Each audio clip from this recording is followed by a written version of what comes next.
It's mid-May 1940 and the Second World War is a disaster for the Allies.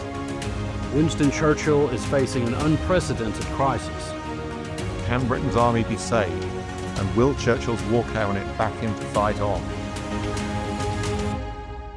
We'll explore the crises on the battlefield and in Britain's war cabinet here on Churchill, the finest half hour.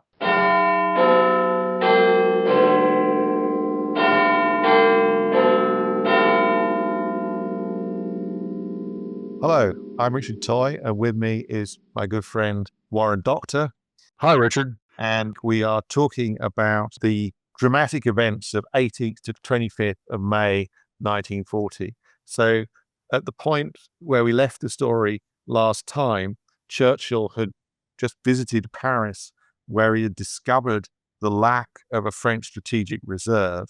He remained optimistic, but in the face of news that was getting even more terrible.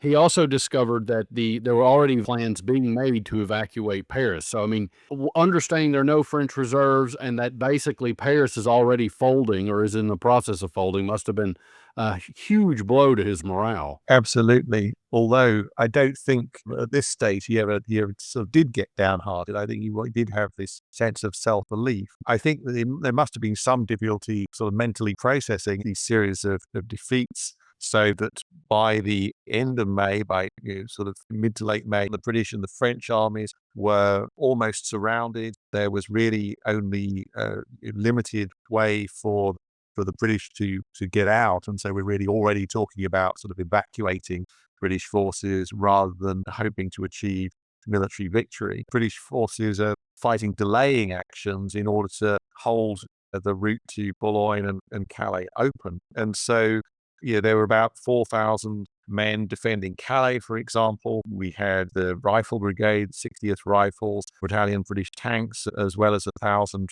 French soldiers. And there were 4 days of very intense street fighting before finally the Allies were defeated. So in some senses, there were gains from this, that it did buy time for diverting some of the German forces. But this was kind of an extreme cost, and at the end, the survivors taken away by the Royal Navy, only 30 of them were unwounded. So really awful casualties. And as the circle tightened around the Allied troops that still remained there, were there terms that were offered by the Nazis as they came in? Yes, they tried to get the British to surrender. Of course, Churchill was always somebody who pretty much never surrendered at any cost, which of course doesn't always make military sense if they're not achieving, if fighting on isn't really achieving anything and it's just going to lead to kind of unnecessary deaths. But certainly on this occasion, it was valuable to fight on. But we should also kind of think about what Churchill was up to at home. As we've said before, he was politically vulnerable. The premise of him becoming prime minister was that would lead to the military situation becoming much more successful. And actually, it was just going from bad to worse. I don't think he takes too much heat for military defeats at this stage, because obviously it could be seen that to a great extent, these were the product of decisions that had been taken by his predecessor, Neville Chamberlain. Later on in the war, it is the case that as more and more defeats come in, then Churchill does actually get politically vulnerable at times. But at this point, I wouldn't necessarily say he was having a honeymoon exactly, because there was this great skepticism towards him from some parts of the Conservative Party. The Labour Party, now of course part of the coalition government, were almost trying to be demonstrative in Churchill's favour, sort of cheering when he came into the House of Commons to outshine the Conservatives, who were sort of sitting on their hands to a great extent. So they kind of, hey, we're the ones who are backing Churchill. But that in itself is a sign of the continuing tensions within the government, because a lot of people start to say, well, why are things going wrong? Is it because the former appeasers, Neville Chamberlain and Lord Halifax, are still in the government? Shouldn't we get rid of them? And so that's actually the pressure which Churchill comes under, which he doesn't give into, actually. Growing press calls to sort of clean out his cabinet of the appeasers. Now, in his view, Before we jump into his view, I was just wondering what is the view of the British public? I mean, they must, and I know that there are home intelligence reports that sort of look at this period, and Right. so Yeah. I Well, that's a very good point. So the Ministry of Information was commissioning people initially to kind of go door to door to make sort of surveys of public opinion. That was actually in itself controversial. People didn't like it. And the Minister of Information was called Duff Cooper. And so these people were called Cooper's Snoopers. That in itself was a tricky issue. You wanted to find out public opinion, but you could be perceived as being intrusive or spying on people if you did it. So their technique was not necessarily very scientific, if you like. The modern polling organizations wouldn't necessarily think that they were sort of going about it in completely the right way. But I mean, we might turn, for example, to Churchill's speech of 19th of May. So he's given the famous Blood, Tears and Sweat speech in the House of Commons, but this is the first one which he gives to the public in general over the radio. yeah. And it's not one of his famous speeches. It's called sort of Be Ye Men of Valor, which is like a sort of biblical quotation. And it doesn't really have any particularly remarkable, brilliant phrases in it. But it is, again, sort of trying to wake up the British people to the seriousness of the situation, whilst at the same time holding out some grounds for optimism and sort of trying to make the argument that, well, things looked pretty bad during the early stages of the First World War, but actually then things stabilize and that it's not going to be quite as bad as things eventually turn out. And so there's kind of a mixed reaction to that, I would say. So this is really just in the immediate point where the Ministry of Information has started gathering all this. And so they do a kind of a survey of 150 house-to-house interviews in London, and about sort of half of the people say they're heartened. That's kind of like the classic reaction you'd expect from Churchillian rhetoric. But the other half were frightened. And of course, these Churchill speeches did often have that effect on people. He could make them depressed because he was often conveying very, very bad news. So he did point out the seriousness of the situation. His early speeches, I mean, this one included, are remarkably candid. When he doesn't put lipstick on a pig, he tells it like it is, and it says, "Look, this is going to be a hard road for us to go down." And I think that's remarkably refreshing. I think of a lot of the political speeches we hear today, and I often wish that they were more candid and gave us a clearer picture of the reality on the ground. But Churchill had a very sort of frank and open relationship with the British public during this time. And I think that bears itself out in his faith that Britain would listen to him and kind of do the right thing. But that wasn't also necessarily the case politically, because he still had a lot of complex political hurdles, which goes back to your point about Lord Halifax and Chamberlain still being in the War Cabinet. Absolutely. Chamberlain was certainly still thinking at this stage that he might become prime minister again. I mean, that may have been kind of quite unrealistic, and eventually it was ill health which sort of drove him from office. But there was certainly the possibility that if there was, not only some further severe military setback, but if the political tide started to move in certain ways, then Churchill's tenancy of Downing Street was not guaranteed. Right. And so you have these major forces inside the small war cabinet that Churchill's created. Lord Halifax, who, of course, we know is a conservative member of the Conservative Party, kind of felt that Britain might get better terms before France went out of the war more than 3 months down the line. And it may also be worth mentioning here, and there are certainly pictures that prove this, Lord Halifax was a personal friend of Hermann Goering. Well, he certainly visited him in 1937, and they kind of had a shared interest in hunting. And of course, he had been associated very strongly with the appeasement policy in the interwar years. I think it changed his view somewhat as a result of the Munich crisis, and started to take slightly firmer line. He was certainly an able person. He was somebody who was very pious, had sort of strong religious beliefs, was known as the holy fox. So he was also thought to be a sort of little bit kind of devious, if you like. He had a lot of political experience. He had influence within the Conservative Party. And if he took certain decisions, then arguably he had the power to break Churchill as well as to make him. Right. So will it be make or break? Join us after this break for the inside story on the battle within Churchill's own war cabinet.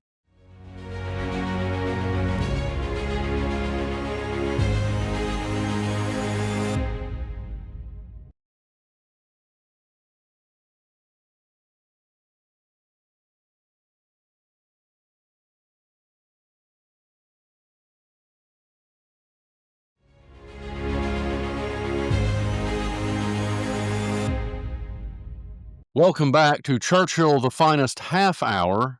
I'm Warren Doctor, and with me is Richard Toy. And just before the break, we were talking about the battle that's going to take place inside Britain's war cabinet as a result of how the war is going. And, we've discussed sort of Churchill's view and relationship with Neville Chamberlain and Lord Halifax. But I think it might be worth exploring, Richard, who else is at play in this war cabinet? People that often today people don't really think of or they might miss. Well, right. So remember, this is a small 5-man war cabinet. And in addition to obviously Churchill himself, Neville Chamberlain, ex-Prime Minister, but now holding the position of Lord President of the Council, and Halifax as Foreign Secretary, we have two figures from the Labour Party. Of course, the reason Churchill became Prime Minister in place of Chamberlain was that he was able to command the support of the Labour Party. So we got these two key figures. There was Clement Attlee, the leader of the Labour Party. He'd been the leader of the Labour Party for 5 years, and he was not a particularly kind of colourful character, perhaps, but he was efficient, had this kind of clipped manner of speech. He was somebody who cared greatly about social issues, but not really somebody who at this stage was well known to the public. And alongside him was Arthur Greenwood, who was much loved within the Labour Party, actually.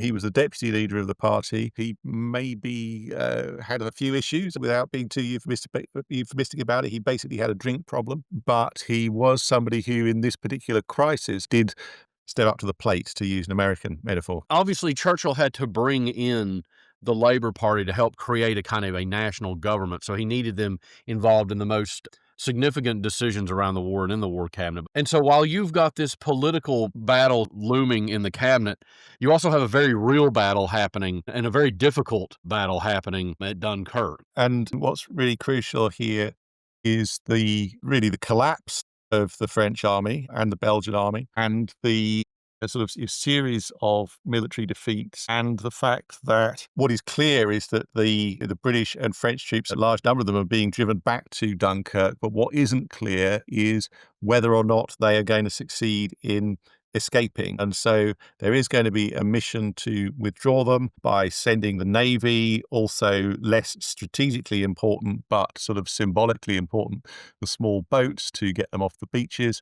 And initially, there was kind of a hope of getting maybe a few tens of thousands of men away, and actually the success was much greater than that. But of course, people didn't know this then. So as this sort of military collapse is happening in France, there are opposing schools of thought that start to develop within the war cabinet. And Neville Chamberlain, but to a greater degree, Lord Halifax, is really pushing to try to see what terms might be with the Germans, because this looks like there's an impending doom coming. So the question then becomes, well, how do you do that? And, Lord Halifax is actually pushing, talking to Mussolini, just to see what if the feelers are out there. Yeah, Mussolini, the dictator of Italy since 1922, not in the war yet. He's going to quite soon join the war on the German side, but at this point is seen, well, by Halifax at any rate, as a potential mediator, who somebody isn't sort of fully on the German side. Now, that obviously looks like quite a serious mistake, but remember that sort of earlier in the 30s, there had been British attempts to effectively, sort of ally or work with Mussolini as a counterweight to Germany in the mid-30s.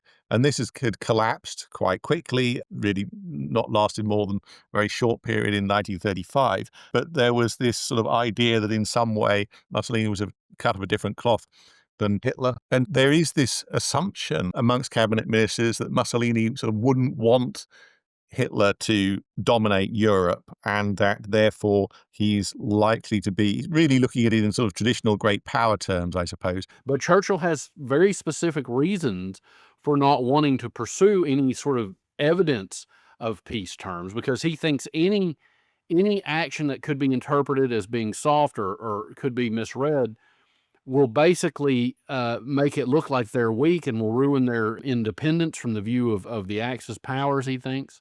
Yep. And so it would make it almost impossible to walk away with any kind of satisfactory terms for the British or what remains of France. Yeah. I think the issue here, of course, is that if you could just find out what kinds of peace terms Hitler might be willing to offer, then of course you kind of want to do that, right? But the reason that Churchill and others, I should say, it's not certainly not just Churchill at all, are concerned is that as soon as you start making the move to find out, as you say, maybe using Mussolini as an intermediary, then that sends all sorts of signals that you're not really committed to the war, that you're kind of ready to give up.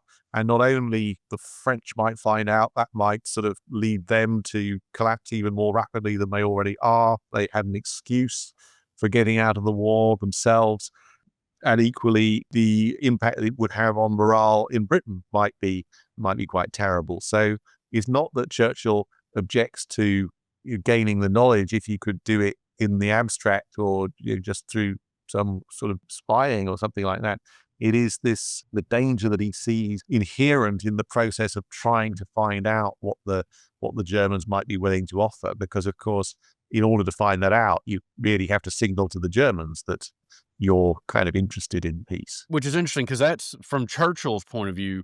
I think he's sort of steadfast in the idea that to even engage in the idea to fill out what these terms are, the whole thing would collapse. And so, he wants to stand stalwart against the Germans and fight to the last man or whatever. But here's a question, Richard, and this is maybe coming from an American. Churchill's the prime minister, right? So why can't he just say, hey guys, we're not going to do business with the Germans and move forward like an American president would say? Well, he's got a couple of issues, really. One of which is that his political position is not particularly strong. He's not even the leader of his own party. Neville Chamberlain has remained leader of the Conservative Party and will do for several months. So, but I guess his bigger problem, and is connected to the first one, is that Lord Halifax, his recent rival for being a replacement prime minister, is also a sort of politically important figure. And if he were to resign from the cabinet, as at one stage he sort of hints that he will do during these very tense discussions, if his ideas aren't followed, then this government, which has been existing only really for a couple of weeks, is going to be, if not actually doomed, at least plunged into a very, very serious crisis. So I think that purely politically and not sort of thinking about any issues of principle at all, what Churchill had to do was steer away between not appearing to be too uncompromising, which was why in some of these discussions in the cabinet, he maybe appears to make some at least verbal concessions in Halifax's direction. But on the other hand, he knows he's been made prime minister because people want somebody who is warlike and who is going to fight on. So that if he were, in fact, to follow Halifax's advice, as soon as this becomes sort of known to the broader political class, the MPs, then Churchill is probably doomed from that direction as well. So he's really walking on a knife edge here. Yeah, he's in a very precarious political position. So since Churchill can't just take control of the situation, and he realizes that he has to engage in this political confrontation in the war cabinet, which starts in earnest on the 25th of May. And so in the cabinet minutes for the meeting on Saturday, 25th of May at 11:30 a.m., there's a mention of a French suggestion that, quote, President Roosevelt be asked to make another approach to Signor Mussolini, very politely referred to as Signor. And so this actually takes place. And so that Roosevelt approached Mussolini And he made some sort of suggestions that Italy might get some concessions if Italy was to act as a mediator. But Mussolini really, I think, sees the way the wind is blowing and knocks this on the head straight away. Because really Mussolini is not interested, despite the fact that people had reported that from Italian diplomats that maybe Italy would be interested. They're basically getting mixed messages from the Italians. According to the minutes, an unnamed Italian diplomat had said, quote, "There were a great many people in Italy who wished to see a peaceful resolution of the Mediterranean problem. If His Majesty's government saw their way to making an approach to the Italian government with a view to exploring the possibilities of a friendly settlement, i.e. concessions to Italy, there need be no fear of their meeting with a rebuff." Interesting, right? So from this point, knowing what we know that Churchill is not in this strong political position, how does he deal with this information? Someone in Italy is interested in maybe exploring this, even though we're getting these mixed signals. What does Churchill do? So 25th, 26th of May, that's a Saturday and a Sunday. And then again on the Monday, the 27th, there are these 3 days of very, very intense discussions. Now, it would take a long time to sort of go through all of them, but it's quite difficult to interpret in some ways because there are seemingly contradictory things in them, and in places things which seem to show Churchill making concessions in Halifax's direction, i.e. being willing to consider a compromise peace. But also, and if you go through the minutes, Churchill's very resolute in his position, I think. I think that's true. So to quote one of the sort of exchanges from Sunday the 26th, Halifax is reporting on his meeting with the Italian ambassador, and the ambassador's claim that Signor Mussolini's principle was to secure peace and security in Europe. And Halifax says that Halifax had said to the ambassador that peace and security in Europe were our main object, and we should naturally be prepared to consider any proposals that might lead to this, provided our liberty and independence were assured. Churchill comes back, quite a strong statement. The Prime Minister said that peace and security might be achieved under German domination of Europe. That we could never accept. We must ensure our complete liberty and independence. He was opposed to any negotiations which would lead to a derogation of our rights and power. And then you got Neville Chamberlain coming in, being a bit ambiguous, but saying Mussolini will be very nervous of Germany emerging as the predominant power in Europe. So maybe lending a bit of support to Halifax there. And if Germany completely dominates Northern Europe, or indeed all of Europe, that doesn't look good for the Mediterranean and for Italy in general. You see them retreat to this kind of geostrategic position in their discussions. And remember also, Churchill isn't just locked up in the War Cabinet all this time. Paul Reynaud, the French Prime Minister, flies across and sort of outlines some specific concessions which could be made as part of a further approach to Italy. So people are starting to move beyond the general idea of we might make some concessions as to what those might actually be. But if we come sort of forward to sort of the Monday of these discussions after the talks over the weekend, then Halifax is really kind of pressing the issue at this point. And he says, if France were offered peace terms by the Germans, but told the Germans that they must deal with the Allies together, and if Hitler offered peace terms to France and England, would the Prime Minister be prepared to discuss them? So he's kind of laying it on the line here. Now, this is very interesting. Churchill's response, he doesn't actually just say no. He says that he would not join France in asking for terms, but if he were told what the terms offered were, he would be prepared to consider them. Now, what do you make of that? It seems to me that Halifax seems to have the upper hand. Increasingly, as we move into Monday, I think Churchill feels the pressure, and Halifax continues to press that idea, the suggested approach to Mussolini, and really tries to push Churchill. And Churchill, he's not saying that he's actually prepared to accept any terms, but he's saying he might be prepared to consider them, which sort of creates a moment that they have to pause and go into a recess, because Churchill's given, I think, tactically the appearance that he might be more malleable than he is. But it's all moving to a head, and Churchill did not like the political ground he was standing on, and uses this as a moment to kind of reestablish a firm footing. But the question is, how can he do it? Well, he does a clever thing. He meets with junior ministers, or ministers outside the war cabinet. You could, I think actually this might be a slightly romanticized quotation of what Churchill actually said, but There's this quotation which is to be found in the diary of Hugh Dalton, who was a Labour minister. Hugh Dalton gives this brilliant speech in which Churchill says, "If this Long Island story of ours is to end, let it end only when each of us lies choking in his own blood upon the ground." And so he gets a very strong reaction from that, a very positive reaction, people applauding, clapping him on the back, etc., etc. And that kind of strengthens his hand when he goes back into the final meeting. And so it's in that moment that he's able to, by engaging the junior ministers and giving this rousing speech, even though no one's exactly sure what he said, that's the moment that he turns the tide.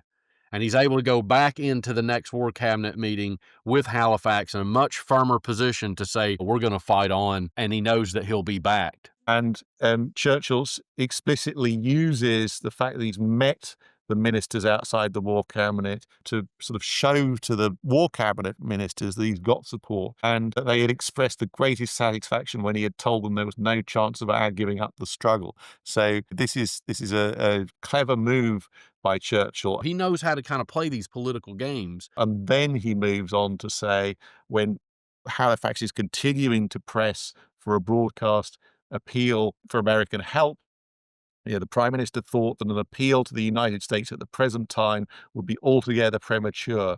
If we made a bold stand against Germany, that would command their admiration and respect, but a grovelling appeal, if made now, would have the worst possible effect. He therefore did not favour making any approach on the subject at the present time. And so that at that point, knowing that he's got the wider group of ministers at his back, and having some strong support, at least from Greenwood and Attlee, and to some extent, I think, from Neville Chamberlain, essentially Halifax has been isolated, which makes it easier for Churchill to react towards him in a dismissive way. I also think the fact that he isn't even willing to ask for help from America at this point, because he doesn't want to appear weak to them, indicates that he's resolute in fighting on. Yeah, Churchill wasn't somebody who was shy about asking Roosevelt for help, actually.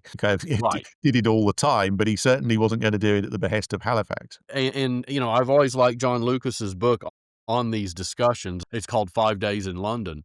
But he raises the point that in this moment, there are really two things that swing the whole world. And one of those is the division between Churchill and Halifax, and the other was the destiny of the British Army crowding back into Dunkirk and that ability to leave it. Yeah, of course, this was before the successful evacuation, the completion of the evacuation of Dunkirk, at which point the continuing to resist becomes a more obvious or sort of even more easily defensible position than it was before. But I do think it's just worth reflecting on the fact that, of course, none of these debates were known at the time and were not known for decades afterwards either. It didn't leak, which certainly would have been disastrous. And so it was only in the early 1970s that the cabinet minutes became public, and people didn't quite know how to interpret them, because Churchill in his own memoirs had sort of explicitly denied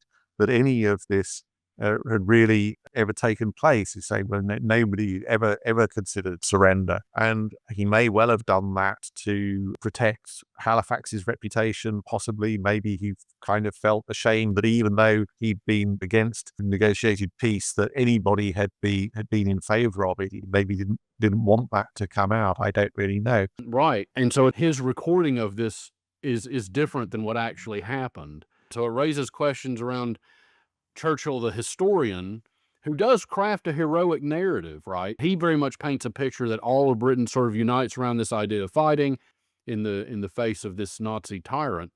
But it was actually, as the documents bear out, much more complex than that. And it is interesting that even in Churchill's heroic representation of the story, he leaves out a particularly heroic moment for himself. And I think that demonstrates that Churchill was willing to put his country's narrative ahead of his own personal admiration or whatever. Yeah, this is now the most celebrated, or one of the most celebrated parts of the Churchill legend, key, of course, to the Darkest Hour film. And yet it was something which Churchill wanted to pretend really had never taken place. I also want to say, in the movie Darkest Hour, there's a scene where during this recess, Churchill takes the tube and is sort of bolstered by the British public. And that's in the movie what tells us that Churchill sort of defines his resoluteness. And I just want to tell our audience that that is not true. Churchill didn't ride the tube until the 1950s, and he hated it. But that's a different podcast, probably. So, Churchill has seen off the idea of exploring peace with Hitler. But the German advance across France appears unstoppable. Can anything be done to avert utter disaster?